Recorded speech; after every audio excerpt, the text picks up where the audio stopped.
Yeah, I definitely had my days. After everything happened, we went back to work on the album. I guess I used that as inspiration to push forward. Mark Donoghue, my producer, he's just fantastic what he does. He really motivated me and pushed me the right way to keep moving forward.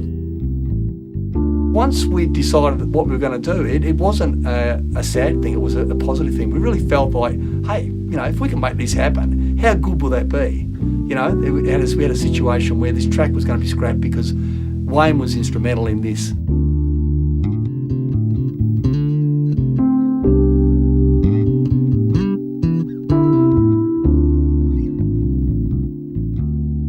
It was one of Wayne's songs that he wrote 20 years ago, and I always loved the song, and I wanted that song to be on part of my new album. So I asked Wayne if he'd be okay if I re-recorded the song and put it on my upcoming album, which was going to be the following year. And he was rapt. He was like, yeah, great, I'll come in, I'll play the part again and everything. We actually scheduled Wayne to come in February of 2016, and then in January he passed away.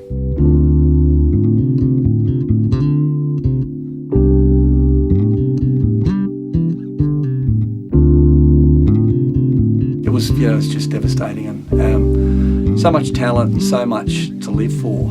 It just breaks your heart because, the next day he would have been fine. You think that, and it might have been just a beer away. Should have, would have, and could have, but the fact is that that's what happened, and it left a lot of us just shell-shocked. The song doesn't live without him being a part of it. It was his song. He needed to be a part of the song, and without him, I just didn't feel comfortable recording the song. It's funny. It wasn't until probably the week of his funeral, I went and had dinner with a couple of mutual friends of ours, Chris Murphy and Sherry Murphy. So Glenn came over not long after Wayne died and was lamenting how, all his dreams of doing stuff with Wayne were sort of gone, including recording one of Wayne's songs on his new album. And I had a demo on my iPhone, and I was just showing him some songs, and I Got You came on. Got through the end of the song. It was pretty emotional. We were sort of listening to how fantastic the playing was and everything, and and I was explaining to Chris and Sherry how devastated I was that the song wasn't going to be a part of the album. And then Chris, in all his wisdom, he was the one that actually came up with the idea. And I said, well, is there a version floating around with Wayne on it? And he said, yeah, he recorded a version in the 90s. I said, who with? He said, he did it with Mark at his studio. And I said, well, if it was in the 90s, and I know Mark well enough, that'll be the big box of tapes in his attic that's probably got Wayne on them still. And I knew I kept these boxes of tapes, but the chance of the bass line being recorded well, it sounding good, it being in time, and in fact just finding the tapes and getting them transferred, initially when he said it, I just went, man, a lot of things have to go right for this to happen, Glenn, but you know what, I'll give it a shot. 2 weeks later, after Mark, scratching through his archives up in his attic, he actually found a box of tapes. One of these old ADAT tapes, and these are like, they've actually got tape in them, even though they're digital. All these things happened. The tape needed to be in decent condition. It's been sitting in a box for 20 years. I put it into the old ADAT machine, and the ADAT machine just went error 7. It failed a few times, and then we thought it was going to chew the tape, and it sort of made a noise. And then the error 7 flashed a couple of times, and then it actually burst to life and came good. And I rewound it, and I thought, my God, I've got this. When I got it out and listened to the bass line, we'd just done a really good recording. I couldn't believe how good it was. And I remember that day that Wayne was here. He sat right here. I remember saying to him something like, we can spend all day doing this, mate. We've got all the time in the world. And that's how we got such a great bass track, It was a bit emotional hearing that fantastic bass playing that we will never hear again, but also we're kind of, looking around, smiling at each other, going, wow, we're actually going to be able to have Wayne play on this song. It was a little emotional and exciting at the same time. It's almost like the bass is the hook of the whole track. Yeah, absolutely. It's its own melody. It is its own melody, yeah. To call on my brother to go in and actually make this beautiful bass part stand out in the song as best we can, put our vocals on there, really turn this into something more than just another song on an album, almost a homage to the musical talent that was Wayne Davies. All been chopped up into segments and then moved back onto the grid so it's in time again. God, amazing, amazing. Yeah, it's a lot of work.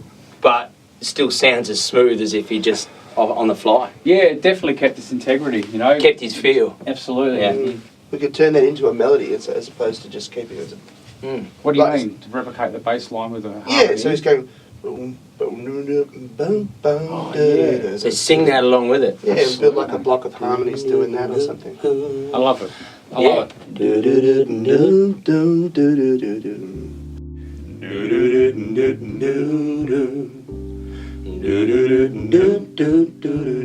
You're constantly listening to his playing and, you know, even talking about Wayne sometimes is rather difficult. So I can't imagine what Glenn would have gone through having to put a vocal on a song that was written by his brother, features his brother playing bass on there. That would have been pretty heart-wrenching. I'm glad I was on BVs. There was days where I went in and did a vocal, I tried to, you know, cut a vocal, and I just like, it's just, you know, whatever reason it was, I was stressed out, or if I felt like I couldn't get it that day, or, you know, I just didn't feel like singing it that day, or it just wasn't right. So It felt so important to get it right that there were a couple of times that I just said to Glenn, you know what, it's not working, let's go home. Probably, you know, 3 or 4 other days that we just didn't get there, and it wasn't even close to being right. It's not happening today, so I've just suggested to Glenn that we need a change of atmosphere. We need a change of scene. So we're just suggested we're going to try a mate of ours studio. Hey, good okay, mate. How are you, mate? Good to see you. Yeah, you too, buddy. How you been? When Glenn first came into the studio, I guess he was a bit tentative about how things would go.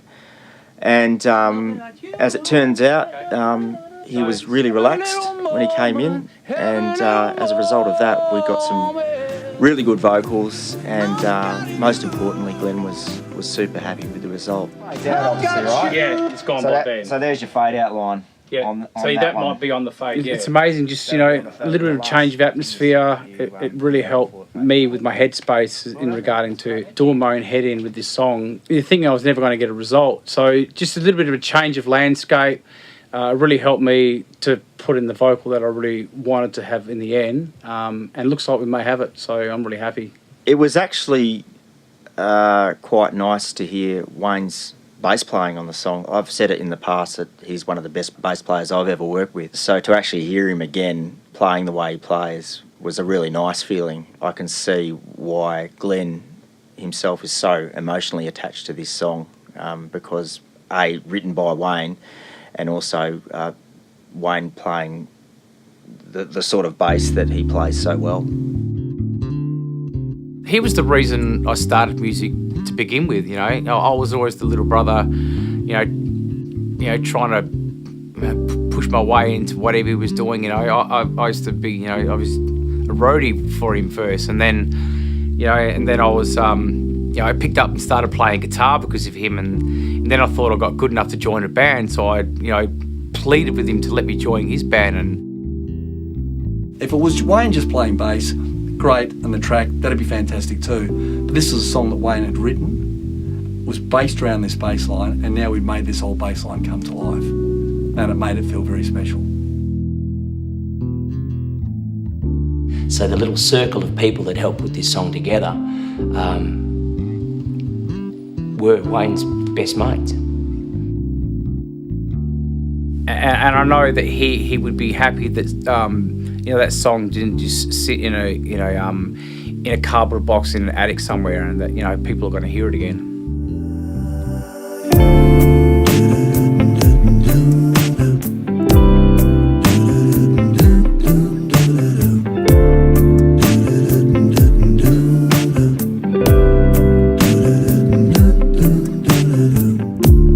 Girl, there ain't no reason why that I don't feel just like they do.